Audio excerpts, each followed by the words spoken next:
The Nexus 5 looks to sit among the best smartphones in the market today. However, how does it really fare against one of the top dogs in the game?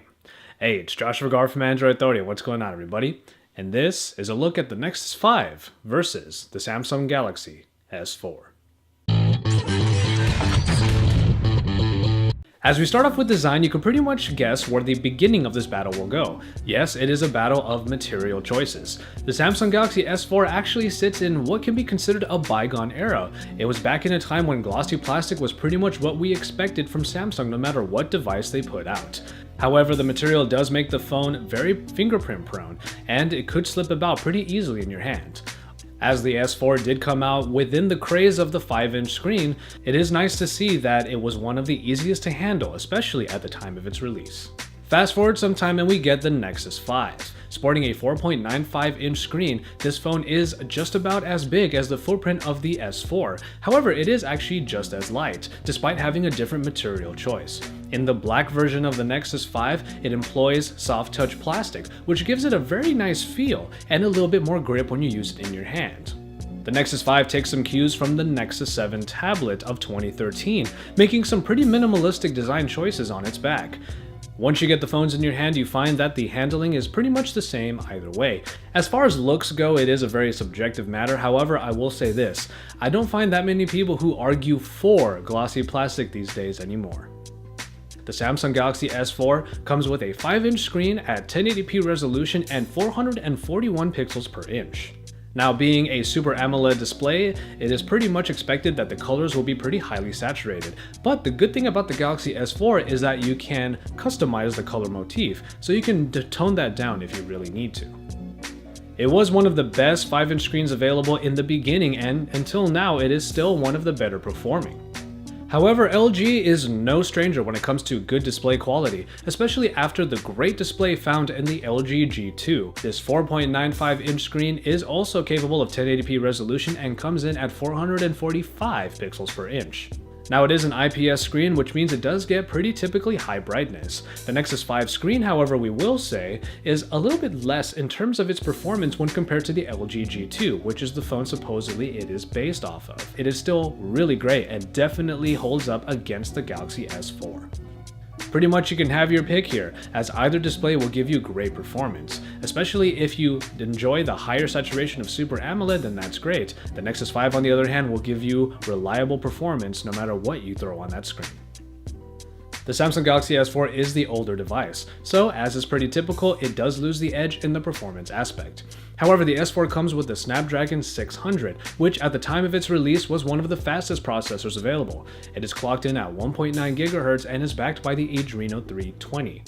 Now, this is not a bad performance package by any means and is still actually one of the most reliable you can get on a smartphone today. I still found very minimal lag in the TouchWiz of the Samsung Galaxy S4, and to be fair, even if that lag was there, it didn't hinder from my overall experience. Nonetheless, the Samsung Galaxy S4, even all the way to today, is still a pretty reliable phone and provides a good experience. Of course, with the newer Nexus 5, we get the updated Snapdragon 800, clocked in at 2.3 GHz and backed by the Adreno 330. Now, this is the fastest processing package available on a smartphone today, and it definitely powers the minimalistic Android 4.4 KitKat beautifully. Yes, Android KitKat will blaze through all of its elements, and there's no doubt that the Nexus 5 is one of the fastest and smoothest experiences available on a smartphone currently. While empirically the Nexus 5 will be faster because of its higher processing power, I will say that the Samsung Galaxy S4 still remains a very reliable competitor. And with that in mind, despite the Nexus 5's Android 4.4 KitKat providing a very seamless Android experience, that doesn't mean that you won't be able to get the same tasks done in a good time with the S4. It is in the hardware department that we might start to see some disparity. The Nexus line is not necessarily known for having a lot of bells and whistles in its smartphones and its tablets, and the Nexus 5 is pretty much no different. The 16 or 32 gigabytes of onboard storage is not expandable, for example, and after that we have the usual bevy of connections. However, what the Nexus 5 does boast, at least compared to its predecessor, is full LTE support. Also, there is Qi wireless charging available on the Nexus 5 out of the box, which is a really nice feature to have. However, when it comes to the battery, it is a 2300 mAh unit that was supposed to power a minimalistic Android 4.4 KitKat. Unfortunately, the battery life is probably the weakest point when it comes to the Nexus 5. Anything more than average usage will get you results that you probably won't be very happy with. Compare that to the Galaxy S4, which does come with a larger 2600 mAh unit, but has one very important trait, the fact that it is removable. Yes, you can have spare batteries so that power is never far away when you need it. However, when you go deeper into the Galaxy S4, we find even more that it is capable of. That's because a myriad of sensors provides the Galaxy S4 with a bunch of extra functions aside from the general smartphone experience. That includes air views, air gestures, Smart Scroll, even an IR blaster for controlling your TV. It's just a matter of whether or not those extras are for you. If you don't need all of that other stuff, perhaps the Nexus 5 is a much better value because it gets back to the essentials, and it does them all very well. And in the camera department, we'll probably see even more disparity. Pretty simply put, the Nexus line has quite a ways to go when it comes to its camera optics. This 8-megapixel shooter does come with optical image stabilization, which allows it to flood even more light in for low-light shots. However, when it comes to most other shots, we see that the color production does leave quite a bit to be desired. This can be remedied by having HDR+ on, and a lot of users might just end up having HDR+ on all the time to compensate for this. Its pictures are just vastly better. When it comes to OIS, however, it does provide a very good performing low-light shooter. It will allow you to get a shot even in pretty dark conditions. However, the picture that comes out the other side may still lack some of the quality like we were saying before. It's no secret that Samsung threw in so many new options in their camera for the S4 that you pretty much have nothing but choices when it comes to your smartphone photography. It is in the picture quality that the S4 truly does excel, as it does provide very good color production in plenty of its pictures. Without the OIS, however, its low light performance does leave a little bit to be desired, so that's where the Nexus 5 can definitely have a point in its column. It's pretty hard not to give the S4 the edge here, but it does make us think, what would a camera with the S4 performance look like with optical image stabilization? Perhaps no word was used more for the Samsung Galaxy S4 UI than practicality. Yes, practicality is the question when it comes to this version of TouchWiz, which provides a lot of new navigation features. In its general UI, however, it is pretty much agreed that TouchWiz is in need of a pretty big refresh.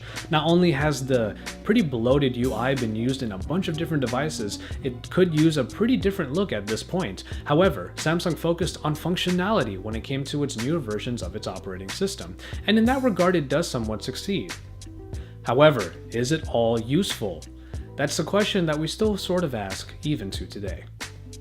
When it comes to the Nexus, Google frequently goes back to its roots, and that's search, when it comes to its newest iterations of Android. And for Google Now, it took center stage when it came to Android 4.4 KitKat. The highly contextual and also very good performing Google Now has been given much more integration in the newest version of Android 4.4 KitKat, and in this case, it means it is a second home screen found now all the way on the left. And with all of the other optimizations put into Android 4.4 KitKat, the performance and experience of Android has been taken to 11. All in all, the Samsung Galaxy S4 packs a lot more features on top of an already pretty good smartphone experience. However, when it comes to those features, it may not be a master of any one of those things. Meanwhile, the stock Android experience continues to get better, and Google focuses on particular and specific skill sets when it comes to its Nexus smartphone line. And in that regard, it arguably does so at great success.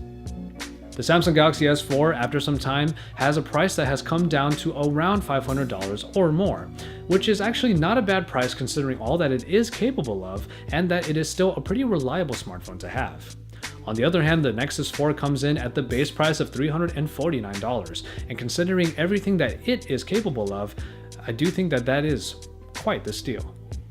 However, in this comparison, we might see that it is another situation of you pay for what you get.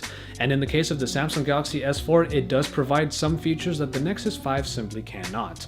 That includes a removable battery that also lasts longer, a much better camera, and expandable storage. But it pretty much comes down to this: whether or not all of those extras in the Galaxy S4, whether useful or not, are enough to sway you from what could be one of the best Android experiences available today. In the end, that's a call that you will have to make. As always, thank you guys very much for watching, and I hope you enjoyed this comparison of the Nexus 5 and the Galaxy S4.